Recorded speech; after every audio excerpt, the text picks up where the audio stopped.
윤석열 대통령의 3.1절 기념사 이후 한일 양국의 과거사 인식을 둘러싼 정치적 논란이 이어졌습니다.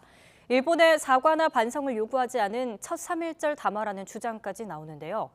역대 대통령의 3.1절 기념사 30건을 한동호 기자가 분석했습니다.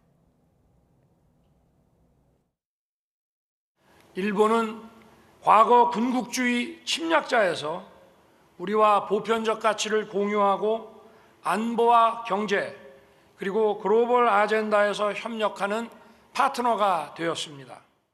일본이 침략자에서 파트너로 바뀌었다고 규정한 윤석열 대통령의 첫 3.1절 기념사엔 일본에 대한 사과나 반성 요구가 없었습니다. 문재인, 박근혜 전 대통령이 재임 당시 모든 3.1절 기념사에 사과나 반성 등을 촉구했던 것과 뚜렷한 대조를 이뤘습니다. 일본은 역사를 직시하고 역사 앞에서 겸허해야 합니다. 한때 불행했던 과거로 인해 때때로 덧나는 이웃나라 국민의 상처를 공감할 수 있을 때 일본은 신뢰받는 나라가 될 것입니다. 가해자와 피해자라는 역사적 입장은 천년의 역사가 흘러도 변할 수 없는 것입니다. 역사를 올바르게 직시하고 책임지는 자세를 가져야 합니다. 문민정부 이후 역대 대통령의 3.1절 기념사를 모두 살펴봤습니다.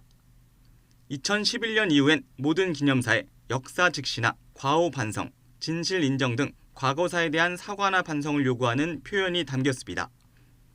이명박 전 대통령은 2010년과 2009년에 일본에 사과를 요구하지 않았고 2008년엔 언급은 했지만 실용을 더 강조했습니다.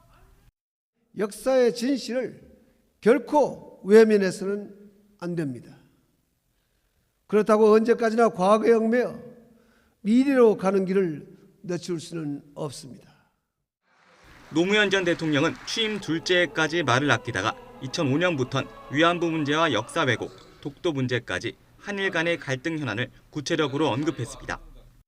두 나라 관계 발전에는 일본 정부와 국민의 진지한 노력이 필요합니다.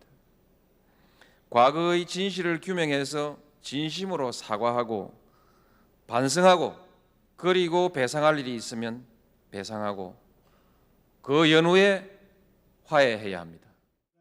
김대중 전 대통령의 기념사엔 일본에 딱 한 번 올바른 역사인식을 촉구했는데 취임 첫 해 일본이 통절한 반성과 사죄를 언급한 김대중 오부치 선언을 시작으로 한일 관계가 좋았기 때문입니다. 1998년에 김대중 오부치 선언, 그때는 가해자 일본, 피해자 한국, 이 구도를 정확하게 정했습니다. 거기서 이번에는 좀 벗어난 것입니다. 일본의 버르장머리를 고쳐놓겠다고 했던 김영삼 전 대통령은 의외로 재임 기간 내내 3.1절 기념사에서 사과 요구를 담지 않았습니다. 대신 1993년 8월 일본이 고노 담화에서 일본군 위안부 모집의 강제성을 인정하고 사과했습니다. 이후 일본은 1995년 무라야마 담화, 1998년 김대중 오부치 선언, 2005년 고이즈미 담화, 2010년 간 나오토 담화 등에서 통절한 반성이라는 표현으로 과거사 문제에 대한 입장을 밝혀왔습니다. 하지만 2012년 이후 아베 전 총리의 장기 집권 시기에 이 같은 역사인식을 부정하는 우경화의 흐름이 이어졌고 강제동원 배상 판결 같은 현안까지 부각되면서 우리 대통령의 3.1절 기념사에도 이 같은 분위기가 반영됐습니다. YTN 한동우입니다.